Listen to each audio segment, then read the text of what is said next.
기도하시겠습니다. 사랑이 많으신 하나님, 은혜와 능력으로 함께 하시고 인도하여 주심을 감사합니다. 예수 그리스도의 십자가의 참 사랑과 능력을 깨닫고 믿음으로 순종하는 우리의 삶이 되게 하사 우리를 그리스도의 참된 제자로 하나님의 거룩한 백성으로 삼아주심을 감사합니다. 주님, 우리가 포스 리더 교육 5번째 시간, 우리의 마음과 정성을 다해 주님을 예배하며 의지하며 그 말씀 함께 나눌 때에 성령께서 이 시간 우리 가운데 임재하시고 오직 주님을 의지하는 거룩한 삶이 될 수 있도록 인도하여 주시옵소서. 주의 충만한 은혜와 능력의 역사로 함께 모여 주의 말씀을 나눌 때 성령의 충만함을 경험하는 우리의 거룩한 삶이 되도록 인도하여 주실 것을 믿사옵고 모든 말씀 예수님의 이름으로 기도하옵나이다. 아멘. 이제 와닥닥 하면서 시끄럽게 오셔도 돼요. 빨리 오세요. 전 진짜 천군 나팔소리 호령 소리가 들려서 깜짝 놀랐어요. 감사합니다. 우리 전도사님들 너무 애써주시는데 박수. 전도사님들 우리가 이렇게 수준이 높아. 네, 감사합니다. 오늘은 오과입니다. 성령을 따르는 삶이고요. 요한복음 14장 26절 말씀인데요. 요한복음 14장 26절 말씀.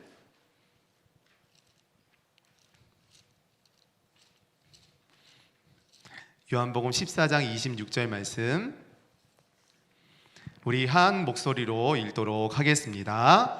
보혜사 곧 아버지께서 내 이름으로 보내실 성령 그가 너희에게 모든 것을 가르치고 내가 너희에게 말한 모든 것을 생각나게 하리라. 아멘.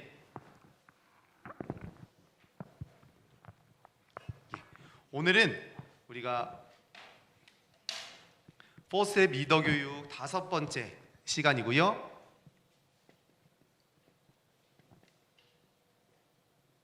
성령을 따르는 삶.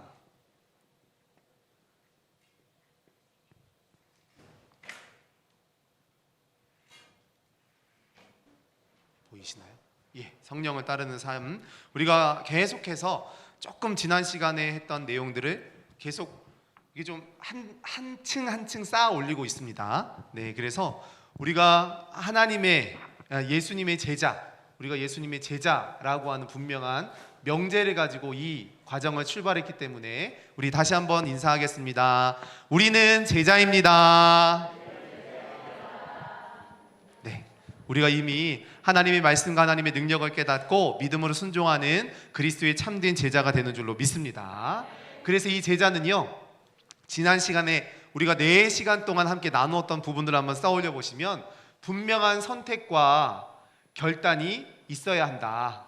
이 이야기를 함께 나눴죠. 수없이 많은 유혹과 어려움 속에서도 하나님의 말씀을 선택하고 결단해야 한다. 그러기 위해서는 우리에게 중요하게 필요한 것이 무엇인가 하면 우선순위라는 것입니다.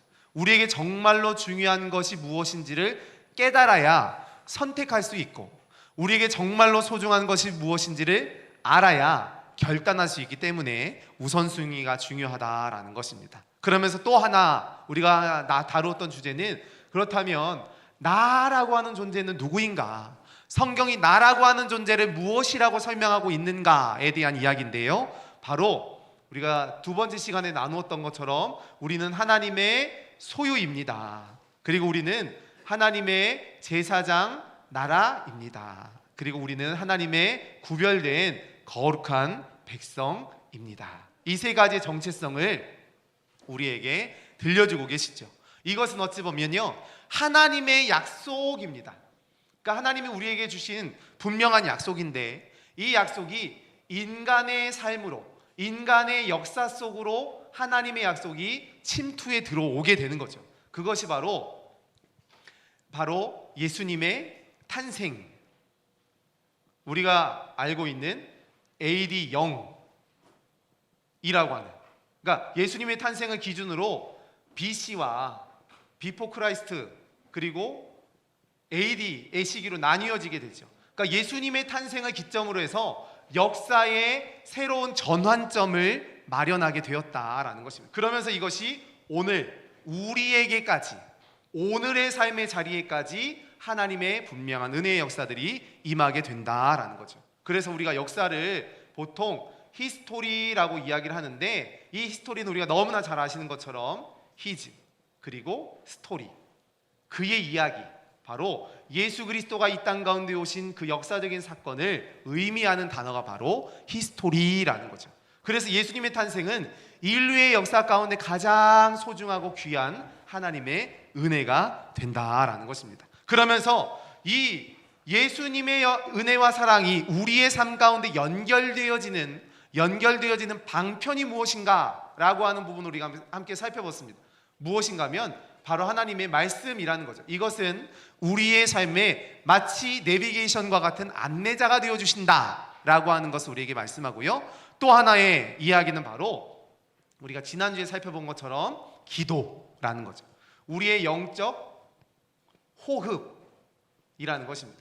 우리의 모든 삶의 자리에 바로 하나님의 말씀을 깨닫고 믿음으로 순종하며 간절히 기도하는 우리의 삶을 하나님께서 지켜주시고 우리를 특별한 제자로 부르셨다라는 것입니다. 그렇게 우리가 하나님의 거룩한 제자로서, 예수 그리스도의 참된 제자로서 이 땅 가운데 살아갈 때 성령의 역사를 경험하게 된다라는 것입니다. 말씀을 통해 우리가 간절한 마음으로 기도할 때 우리 안에 역사하시는 성령의 임재하심, 그리고 성령의 인도하심을 경험하게 된다라는 거죠.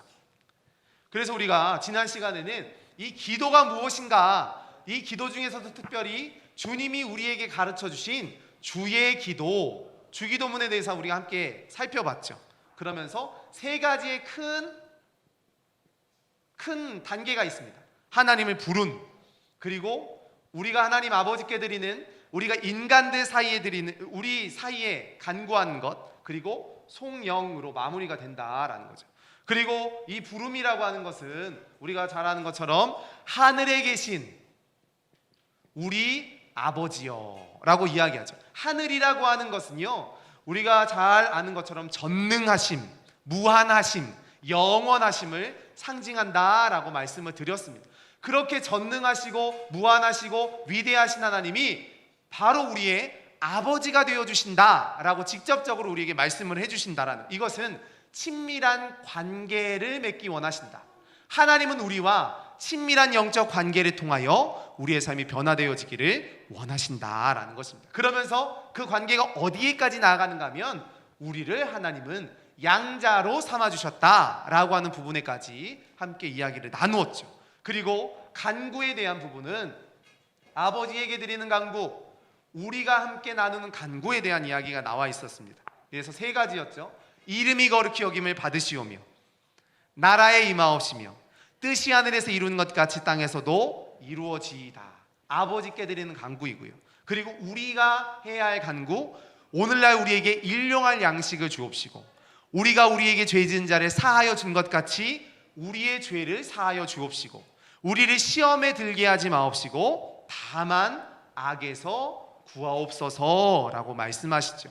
그러니까 하나님을 향한 간구는 하나님의 존재 자체에 대한 영광을 찬양하는 고백이었다면, 우리를 향한 간구는요, 우리가 실생활에서, 일상생활 가운데서 만나는 문제들입니다. 죄, 악, 그리고 우리가 고민하며 갈등하는 일용할 양식, 이런 것들에 대한 문제들을 직접적으로 다루고 있다라는 것입니다. 이것이 어찌 보면요, 이 예수님이 가르쳐 주신 이 주기도문 안에는 우리의 연약함을, 우리의 부족함을 너무나 잘 알고 계신다는 사실을, 우리와 관계를 맺기 원하신다는 사실을 말씀해주고 있는 거죠. 그러면서 나라와 권세와 영광이 아버지께 영원히 있습니다 라고 하는 송영의 고백이 나와 있다라는 것입니다. 그래서 오늘 우리가 그렇다면 이 말씀과 기도를 통하여 하나님을 의지하고 예수 그리스도의 제자로서의 삶을 살아가야 하는데, 정말 우리 안에, 그러면 우리 속에 필요한 것이 무엇인가? 바로 제자로서 필요한 것은요, 오늘 여기 본문에 적혀 있는 것처럼 바로 성령 하나님이라는 것입니다. 성령 하나님이 우리 안에 계실 때 이 하나님의 역사와 능력이 우리의 삶 가운데 임하도록 만들어주시는 줄로 믿습니다. 성령을 갈망하는 삶이라는 거죠.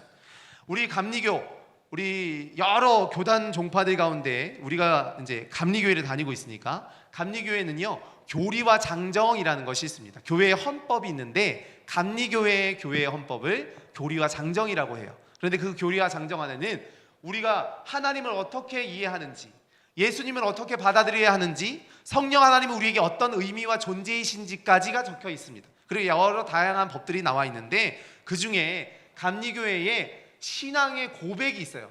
감리교 신앙 고백.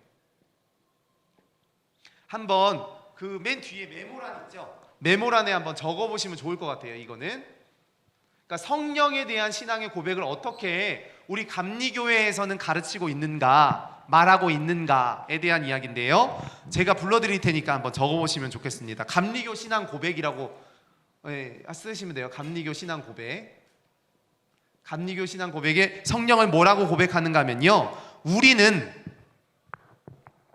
우리와 함께 계셔서, 우리는 우리와 함께 계셔서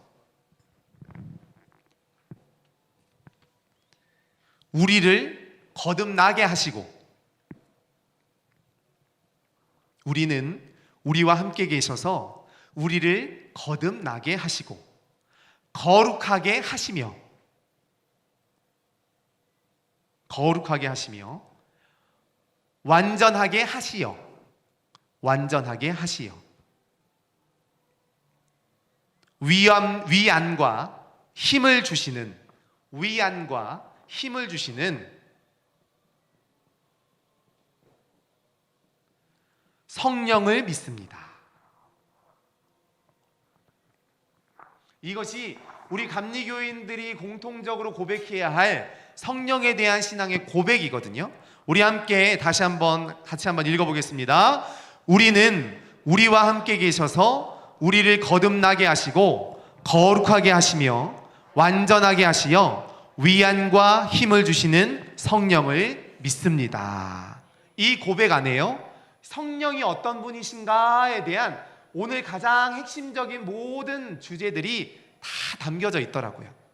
그러니까 성령이 처음으로 우리에게 찾아오시게 된 계기가 무엇입니까? 바로 오순절 날이었죠. 물론 성령은 삼위일체 하나님이시기 때문에 태초에 만물을 창조하실 때부터 계셨고요. 이 사람을 창조하시고 그 코에 생기를 불어넣으시니 생령이 되었다라고 말씀하시는데, 거기에서 나오는 루아흐라고 하는 이 단어가요, 오늘 교재에서도 보시겠지만 구약에서 등장하는 성령의 이미지입니다. 그러니까 생기라고 이야기를 하죠. 그리고 에스겔 37장 9절 이하의 말씀 가운데 보면 에스겔의 마른 골짜기에 나오는 생기라고 하는 단어, 그러니까 마른 뼈들이 서로 연결되어지고 또 살이 들러붙고 가죽이 덮이고 마지막에 생기가 불어넣어졌더니 큰 군대가 되었다라고 말씀하시는데, 거기에 나오는 이 생기라고 하는 단어 역시도 루아흐, 성령의 역사를 의미한다라는 것입니다. 그러니까 그러면 신약시대에 처음으로 등장하는 이 성령의 역사는요, 바로 오순절 마가의 다락방 120문도에게 성령께서 임재하신 사건을 우리에게 말씀해주고 있죠. 그러면서 이 오순절날이 가장 중요한 영적 의미가 있는 이유는요, 지난번에 말씀드렸던 것처럼 바로 모든 교회들의 생일, 기념일, 창립 기념일이기 때문에 그렇다라는 것입니다. 그러니까 성령 강림절은 그래서 교회의 생일, 시작을 의미한다라는 것입니다. 예루살렘 교회의 시작이었죠. 예루살렘 교회. 오늘 담임 목사님께서 예루살렘 교회와 안디옥 교회에 대해서 말씀을 하셨는데, 이 예루살렘 교회의 첫 시작이 바로 오순절 성령 강림 사건이었다라는 것입니다. 그러니까 교회는요, 성령과는 뗄래야 뗄 수가 없는 관계라는 것입니다.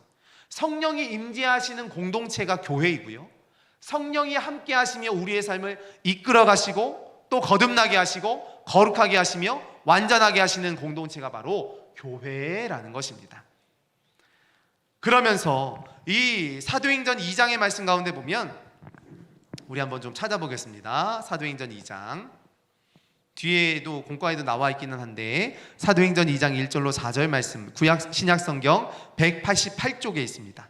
신약성경 188쪽 사도행전 2장 1절로 4절 말씀, 우리 한 목소리로 읽도록 하겠습니다. 오순절날이 이미 이르매 그들이 다 같이 한 곳에 모였더니 호련히 하늘로부터 급하고 강한 바람 같은 소리가 있어 그들이 앉은 온 집에 가득하며 마치 불의 혀처럼 갈라지는 것들이 그들에게 보여 각 사람 위에 하나씩 임하여 있더니 그들이 다 성령의 충만함을 받고 성령이 말하게 하심을 따라 다른 언어들로 말하기를 시작하니라. 아멘. 그러니까 성령이 하나 되게 하시는, 함께 하시는 공동체. 그러니까 이 성령의 역사가 오순절 마가의 다락방에서 이루어지는데, 이 성령에 대한 이미지가 무엇인가? 성경을 보면 성령에 대한 다양한 이미지들이 나와 있습니다. 어떤 이미지들이 있는가 하면, 하나의 이미지는요, 바로 성령은 바람과 같다라는 거죠. 바람 같은, 오늘 사도행전 2장 말씀 가운데 바람같이 강한 바람이 불었다라고 성경은 기록하고 있죠. 이 바람이라고 하는 의미는요, 바로 능력을 의미하는 것입니다. 능력. 그러니까 홍해가 갈라질 때 동풍이 불었죠. 그리고 메추라기가 이스라엘의 진영에 찾아오게 되었을 때도 마찬가지였습니다. 이게 바람은요, 하나님의 놀라운 능력을 상징하고 있다라는 거죠. 우리가 서해안 쪽에 가면 아무래도 조수간만의 차가 크고 바람이 세게 부니까 풍력 발전을 막 돌리잖아요. 서해안을 가보면 커다란 하얀색 풍력 발전기가 열심히 돌아가는 모습을 보시는데요. 보통 높이 100m 되는 엄청 큰 그 풍력 발전기 세대가 1년에 생산해낼 수 있는 전기의 양이 얼마인가 하면요, 금액으로 환산했을 경우에 그 100m짜리 세대가 만들어낼 수 있는 이 금액이요, 약 1년에 5억 원 정도라고 하더라고요. 그러니까 그 풍력이라고 하는 발전이 이만큼 엄청난 힘을 만들어낼 수 있다라는 것입니다. 그러니까 성령의 이 바람이라고 하는 이미지는요, 능력을 의미하는 거예요. 또 하나의 이미지는 바로 불입니다. 불의 여같이 갈라지는 것들이 임하였다. 이것은요, 너무나 잘 아는 것은 우리가 뜨거움, 열정을 의미하는 거죠. 그러면서 로마서 2장 11절 말씀 가운데 보면 부지런하여 게으르지 말고 열심을 품고 주를 섬겨라, 이런 말씀이 나옵니다. 바울은 로마 교회 성도들을 향하여서 그들이 처해 있는 모든 상황과 환경들 속에서 정말로 중요한 것이 무엇인가 하면 우리 안에 내재하시는 성령 하나님의 역사와 열정적이에요. 오늘 이 자리에 계신 모든 성도님들 또한 하나님을 향한 뜨거운 사랑과 믿음으로 열정적으로 주님이 맡기신 사명을 감당하며 하나님의 큰 기쁨이 되어지시기를 간절히 축원합니다. 세 번째는요, 이 성령의 이미지는 기름 부음이라는 거죠. 이 기름 부음이라고 하는 기름과 이미지는 바로 구별된 거죠. 그 당시에 기름 부음을 받을 수 있는 존재들이 있었습니다. 직분자들이었죠. 제사장이나 왕이나 선지자, 이런 사람들은 특별한 기름 부음을 받게 되고, 이것은 곧 세상과는 구별된, 세속과는 구별된 삶을 의미한다라는 것입니다. 다윗, 이 삼손과 같이, 사무엘과 같이 나실인, 구약 성경에 보면 나실인 제도가 있었죠. 그래서 하나님 앞에 구별되어서 머리에 삭도를 대지 말아야 했고요, 그리고 포도주를 입에 대지 않아야 했던 그런 나실인들, 그러니까 하나님 앞에 특별히 구별된 사람들의 모임이라는 거죠. 마찬가지로 하나님께서는 제사장이나 왕이나 선지자들에게 기름 부음을 통하여 하나님의 구별된 역사를 보여주셨다라는 것입니다. 또 하나의 이미지는요, 생수, 물이라는 거죠. 생수의 강이 곧 그 배에서 흘러나오게 될 것이다 라는 말씀처럼 이것은 곧 생명을 의미하는 것입니다. 요한복음 7장 37절 말씀 가운데 보니까 누구든지 목마르거든 내게 와서 마셔라, 이렇게 말씀하시죠.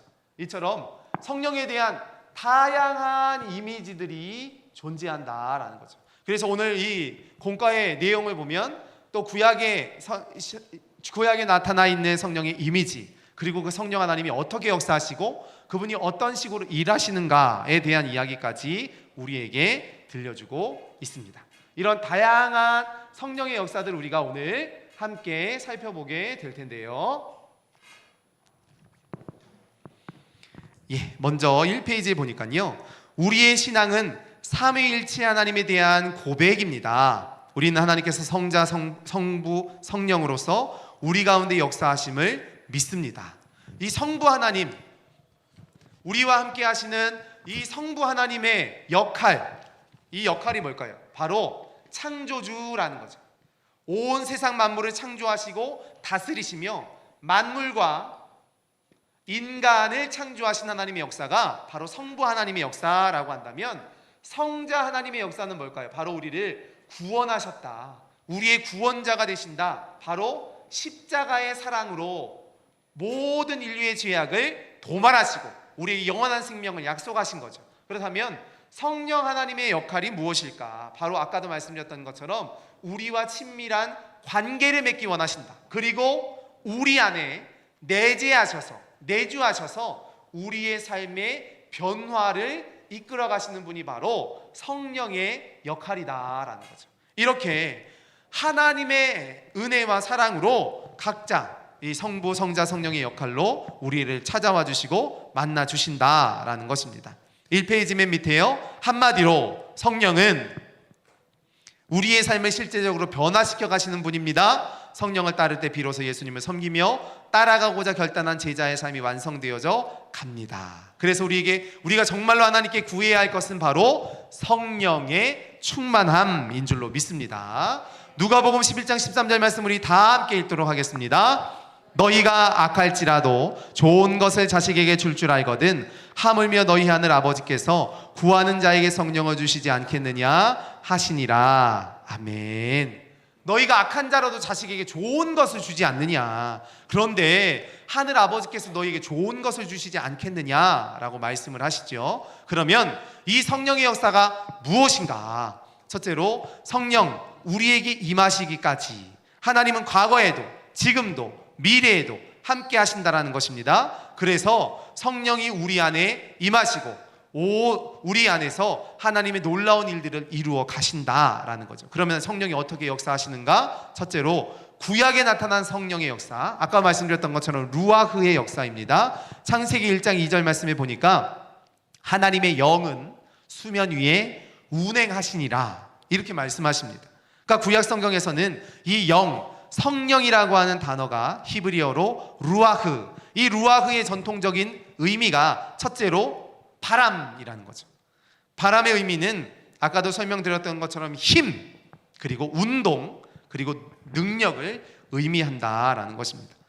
요한복음 3장 8절 말씀 우리 함께 읽도록 하겠습니다. 바람이 임의로 불매에 내가 그 소리는 들어도 어디서 와서 어디로 가는지 알지 못하노니 성령으로 난 사람도 그러하니라. 아멘. 이번 주에 아마 그 요절 쓰시다가 아마 애를 쓰셨을 거예요. 아유, 요절이 너무 많았죠. 이게 너무 많았죠. 제가 그래서 다 세봤어요. 다 세봤더니 49개. 이 포스텔 리더 교육도 웬만한 사람들은 못하는 것 같아. 일단 관절이 튼튼해야지 관절이 튼튼해야지. 그래서 이게 사실은 이제 우리 교회가 이제 리더 교육 교재들이 다 마련되어 있고, 요거는 이제 목회선교 지원실에서 교재를 이렇게 저한테 주시는 거거든요. 그러면 제가 요거를 하는 건데, 그래서 이번에 너무 요절이 많으셨습니다라고 이제 정중하게 말씀을 드리면서 이제 다음 주보다는 딱 20개씩만 하시도록, 49개는 너무하지 않느냐, 권사님들이 관절이 너무 아프다고 하신다, 아니 싹 들어갔던 관절염을 도지신다고 하신다, 그렇게 말씀을 드렸더니 오늘은 또 친절하게 또 이렇게 또 이제 한 20개 정도 될 거예요. 그러니까 편안하게 이제는 원 없이 쓰고 오셔도 됩니다. 아시겠죠? 너무 저도 그냥 놀 수 없으니까요. 저도 다 썼어요. 다 썼어. 아유, 너무너무 대단하셔요. 그래서 다시 한번 우리 귀한 성도님들께 박수. 한 49개는 써야지 제자가 되지, 그죠?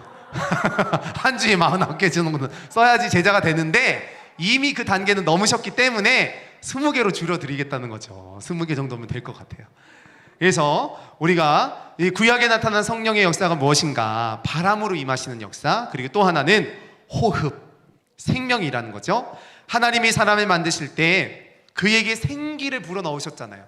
호흡을 불어넣으셨을 때 비로소 생명체가 되었습니다. 창세기 2장 7절 말씀 함께 읽습니다. 여호와 하나님이 땅의 흙으로 사람을 지으시고 생기를 그 코에 불어넣으시니 그 사람이 생명이 되었다라고 말씀하시죠. 그러니까 우리는 루아흐, 하나님의 형상이 우리 안에 쫙 내재하고 있다는 것입니다. 그렇게 생명을, 하나님의 은혜를 경험한 사람이라는 사실을 말씀하시는 거고요. 에스겔 37장 말씀 우리가 함께 보았는데요. 아까 이야기를 드렸었는데 우리 다 함께 한번 읽어보겠습니다. 다 함께 읽어보겠습니다.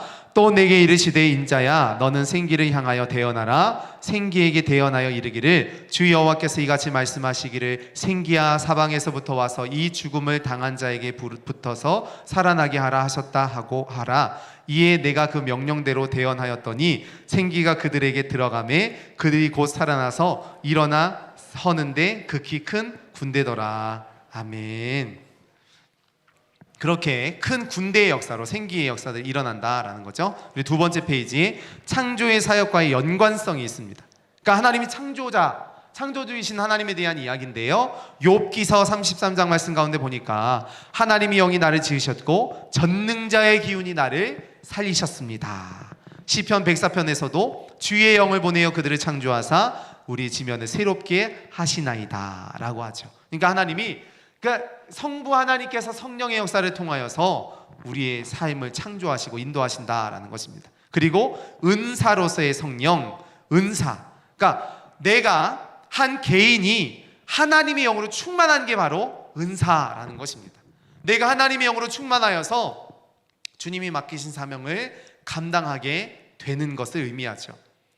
그리고 여호수아는 34장이 없습니다. 여호수아서 34장은 없고요. 혹시 써오신 분? 맞아, 잘못 나왔어요. 그래서 저도 그냥 빡빡 지웠어요. 빡빡 지웠어요. 저는 혹시 써오셨을까 봐 마음 졸이고 있었는데 다행히 아무도 안 써오셨네. 너무 잘하셨습니다. 그리고 선지자와의 연관성, 선지자에게 주시는 사명도 성령을 통해서 주신다라는 거죠. 이때 주님의 말씀으로 이 선지자들의 메시지의 권위를 주신다라는 것입니다. 우리가 제가 한 주 동안 계속 새벽 설교를 했는데 엘리야 선지자죠. 그리고 엘리사 열왕기하에 또 나오는데 오늘로 딱 열왕기상이 딱 끝났어요. 열왕기상이 딱 끝났는데 아합이 딱 죽었어요.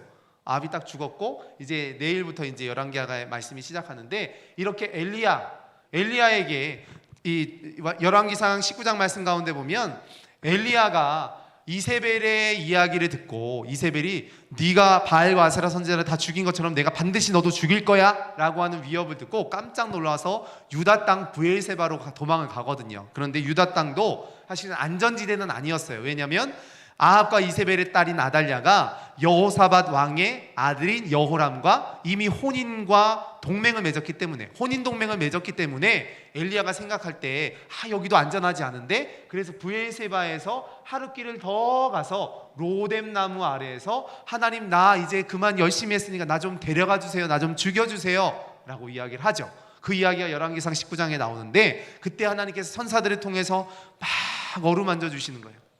막 어루만져 주시고 또 먹을 것도 주시고 떡도 주시고 물도 주시고 그런데 그 어루만지다라고 하는 단어의 원어의 의미가요 진짜 이렇게 터치하는 거예요. 터치 만지는 거 실제적으로 만지는 거. 그래서 하나님이 엘리야가 너무너무 기진하고 애를 쓰다 보니까는 이렇게 다 이제 마사지도 또 해주시고 다 몸을 또 풀어주신 거죠. 성령 하나님께서 어루만져 주시고 그에게 세움을 주셔서 다시금 호렙산으로 가서 하나님을 만나요. 하나님을 만나죠. 바람에도 없었어요.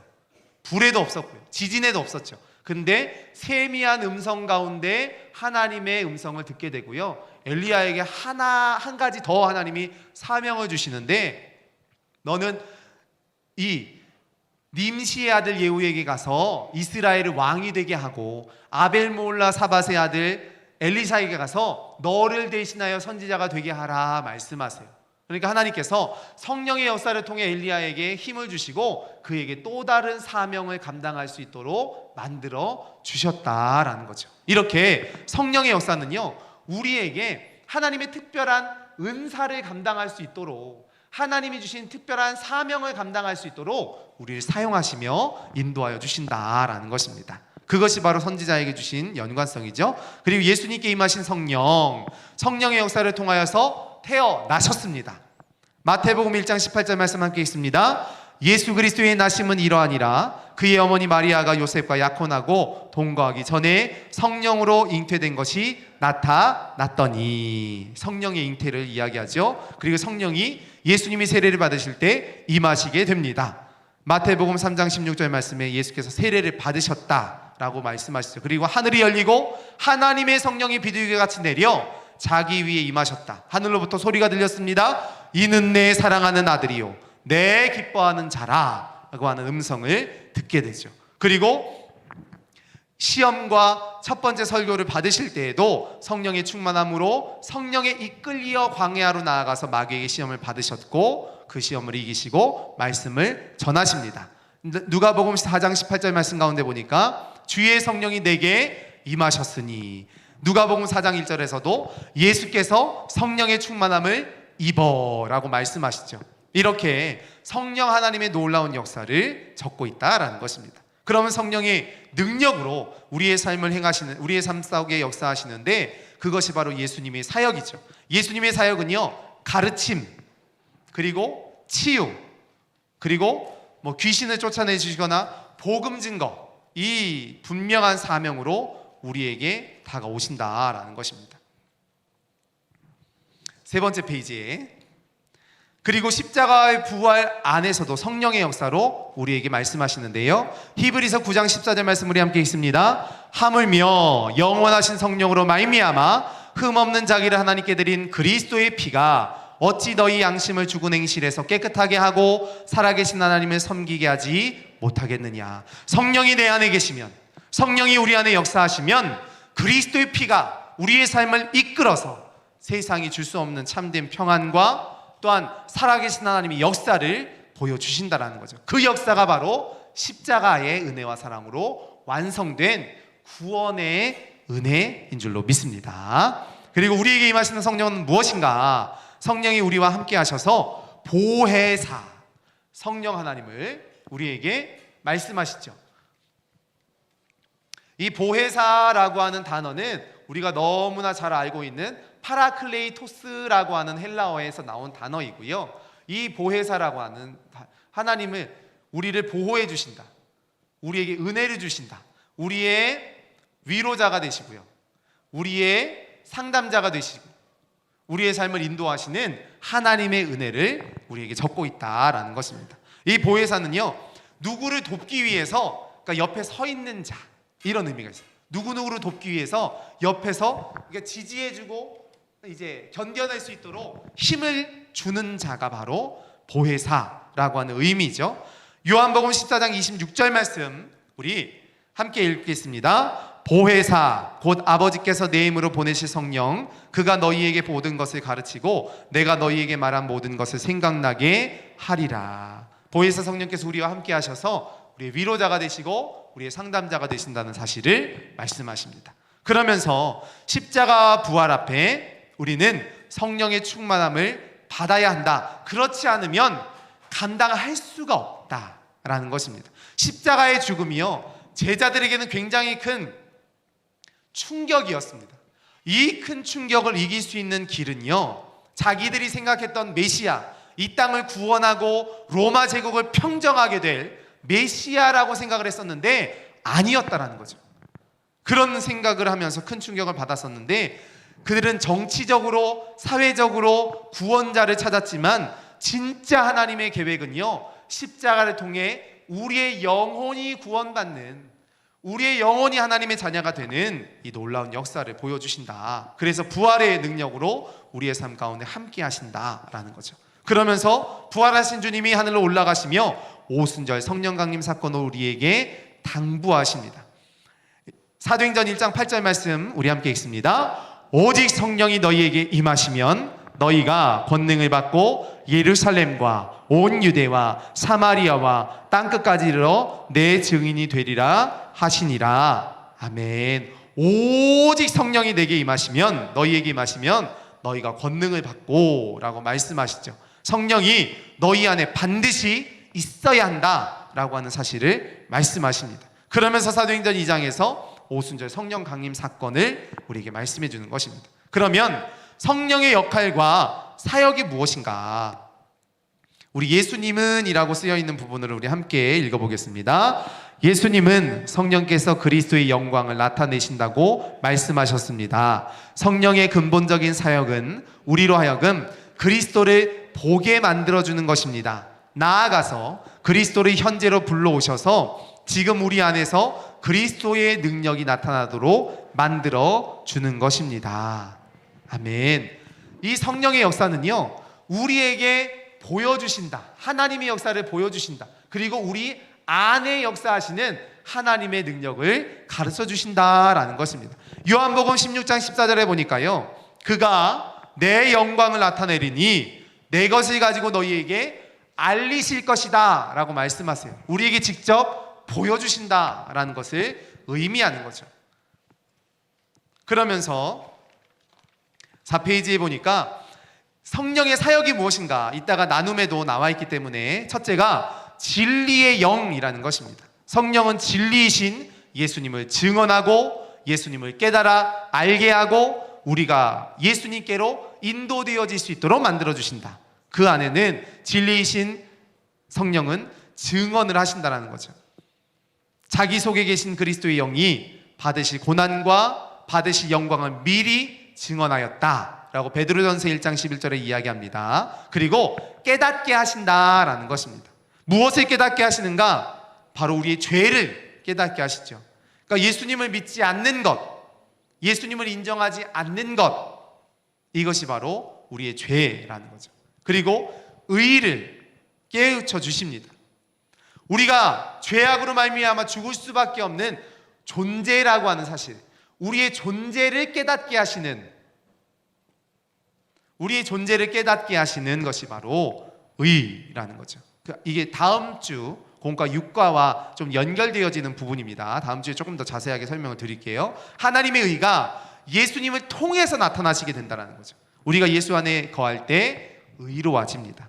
그리고 심판을 깨닫게 하신다. 하나님이, 예수님이 부활하셨지만, 승천하셨지만 하나님과 함께 세상을 심판하시며 이 땅에 다시 오시마 약속하시죠. 재림을 약속하셨기 때문에 그 심판을 믿는, 깨닫게 하시는 성령의 역사라는 것입니다. 그리고 우리를 생명의 길로, 의의 길로 인도하신다. 그러니까 진리는 깨닫게 하신다라는 의미고요. 두 번째로 새롭게 하신다. 우리를 변화되게 하신다.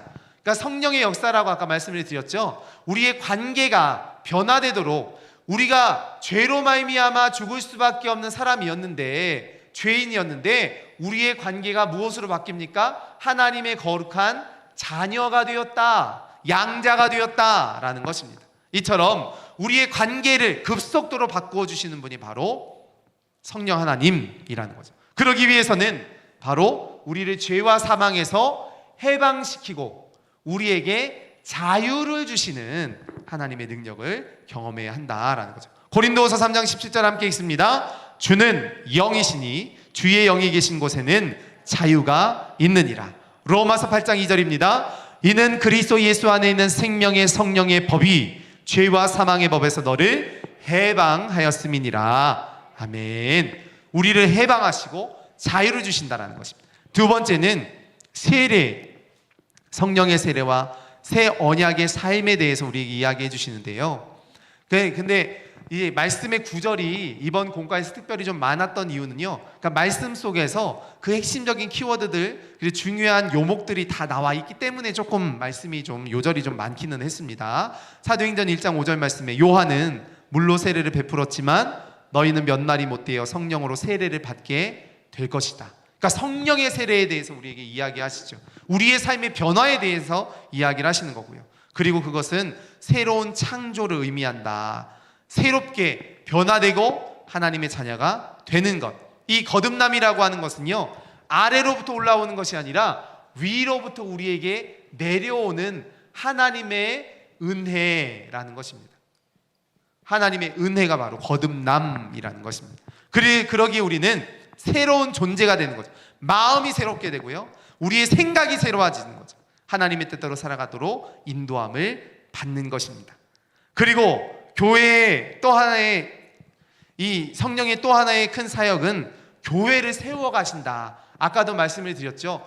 이 성령의 임재의 사건 이후로 교회가 시작이 되었습니다. 초대교회가 시작된 것처럼 교회와 성령은요, 뗄래야 뗄 수가 없는 관계라는 것입니다. 어저께 우리가 이 전교인 추계 산상 기도회를 했는데요, 제가 3년 만에 간절한 마음으로 기도하고, 어떤 분들은요 정말 너무너무 온전히 너무 뜨겁게 담임 목사님께서 정말 힘든 시간을 쪼개서 이렇게 말씀도, 귀한 말씀도 주시고, 또 얼마나 정신이 번쩍 나게 너무 기도를 열심히 귀하게 해주셔가지고 성도님들이 막, 어떤 분들은 정말로 막 춤을 추면서 나오기도 하시더라고요.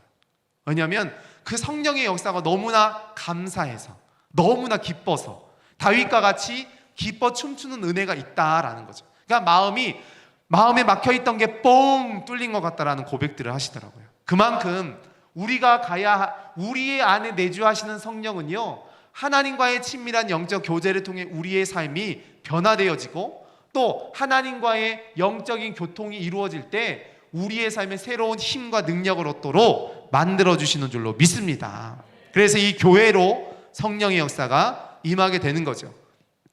에클레시아라고 하는 이 단어 안에는요, 부름받아 나온 사람들이라고 하는 뜻이 있죠. 그러니까 하나님의 부르심에 대한 의미가 있습니다. 예수 그리스도를 구주로 고백하는 성도의 모임이 바로 에클레시아입니다. 그것이 바로 초대교회였죠. 초대교회 공동체가 바로 예수 그리스도의 공동체, 또 연합의 공동체라는 것입니다. 사도행전 2장 42절로 47절 말씀 가운데 보면 우리가 초대교회가 어떤 일들이 있었는가에 대한 이야기들이 나와 있는데요, 2장 42절로 47절 말씀까지 우리 함께, 좀 긴 말씀이긴 하지만 함께 좀 읽어보도록 하겠습니다. 42절로 47절까지의 말씀입니다. 함께 있습니다. 그들이 사도의 가르침을 받아 서로 교제하고 떡을 떼며 오로지 기도하기를 힘쓰니라. 사람마다 두려워하는데 사도들로 말미암아 기사와 표적이 많이 나타나니 믿는 사람이 다 함께 있어 모든 물건을 서로 통용하고 또 재산과 소유를 팔아 각 사람의 필요를 따라 나눠주며 날마다 마음을 같이하여 성전에 모이기를 힘쓰고 집에서 떡을 떼며 기쁨과 순전한 마음으로 음식을 먹고 하나님을 찬미하며 또 온 백성에게 칭송을 받으니 주께서 구원받은 사람을 날마다 더하게 하시니라. 아멘. 이런 연합과 하나됨과 상생과 화합의 공동체가 바로 이 교회, 성령의 역사의 공동체라는 것입니다. 그렇게 성령의 역사가 임하는 교회 안에는 여러 가지 은사를 통해 우리 각자에게 주어져 있는 달란트가 다 다르죠.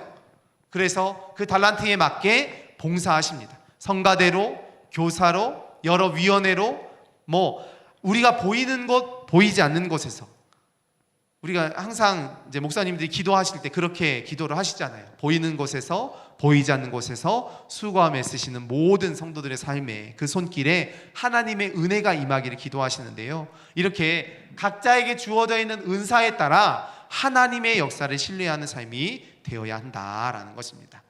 그러면서 교회의 가장 중요한 역할이 무엇인가? 바로 선교라는 것입니다. 교회의 본질적인 사명이죠.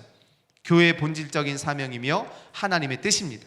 그러면서 우리가 온전히 예수 그리스도의 사랑을 증거하며 나아갈 때 하나님의 충만한 은혜의 역사가 임하도록 만들어주시는 줄로 믿습니다. 사도행전은요, 지난번에 말씀드렸던 것처럼 성령행전이라고 하는 별명이 있을 정도로, 그러니까 사도들의 걸음걸음마다, 사도들의 모든 삶의 터전마다 하나님이 어떻게 인도하셨는가, 어떻게 함께 하시는가가 나와 있죠. 그렇게 하나님의 은혜와 사랑을 통해 날마다 순종하며 하나님의 축복의 통로로 쓰임받는 우리의 모든 심령들이 되시기를 간절히 축원합니다. 오늘은 성령 하나님에 대한 이야기를 간단하게 좀 나눠보았는데요, 성령의 역할과 사역은 무엇인가, 우리가 그리고 성령께서 나의 삶 가운데 어떻게 구체적으로 일하고 계시는가, 오늘 읽은 내용 중에 가장 마음에 와닿는 내용이나 성구는 무엇인가, 이것을 자신의 기도로 바꾸어서 하나님을 이 기도를 어떻게 적용하라고 하십니까? 성령의 역할과 사역은 아까도 말씀을 드렸던 것처럼 이게 교재 안에 나와 있는 내용들이 있죠. 성령의 역할과 사역에 대해서 한번 적어보시면 됐고요. 그러면 성령께서 나의 삶 가운데 구체적으로 어떻게 일하고 계시는가? 그러니까 우리의 삶을 인도하시고 내 안에서 역사하신다라는 거죠. 오늘 제가 보통 제가 3부 사회 볼 때 이제 갈릴리 성가대 하시니까 갈릴리 성가대 한 10시 반쯤에 기도를 해드려야 돼요. 근데 제가 보통 성도님들 나가시는 거 인사를 하고 다시 올라갔다 내려올 수가 없어서 성경책이나 아니면 찬송가를 이렇게 제가 인사를 여기서 하고 있으면 여기 이제 주보함 있는 데다 이렇게 딱 놔요. 주보함에 딱 놨어요. 주보함에 딱 놨는데 제가 그리고 인사를 다 하고 딱 가려고 했는데 없어. 전 이제 3부 예배 그 찬송가를 들고 가서 사회도 봐야 되고 기도도 해야 되고 멘붕이 쫙 오면서 일단은 이제 성가대 들어가서 기도를 열심히 정성껏 해드리고 올라가서 다른 목사님께 그 일부 사회하셨던 선영진 목사님한테 목사님 찬송가 좀 가져와봐. 그래서 그거를 빌려가지고 허겁지겁 막 복사를 해가지고 제 게를 또 다르니까 해가지고 딱 들어갔죠. 들어가서 다 마치고 딱 인사를 딱 마치고 봤는데도 또 없는 거예요. 그래가지고 이거 어떻게 하지? 그래서 고민을 했죠. 그래서 다시 또 제가 이제 퍼스트 리더 교육 하려고 딱 내려오는데 아니 세상에 그 자리에 그대로 제 찬송가가 거기에 딱 있는 거예요. 그래서 너무너무 감사하더라고요. 아마 그러니까 비치용 찬송인 줄 알고 가져가셨던 것 같아요. 왜냐면 찬송가 거기에 이렇게 딱 놓여 있고 이게 이제 편하게 보실 수가 있으니까 좀 크잖아요. 그러니까 편하게 보실 수 있어가지고 요거를 가져가서 열심히 보셨는데 깜짝 놀라셨겠죠. 오늘 기도 내용이 여기 다 들어있어.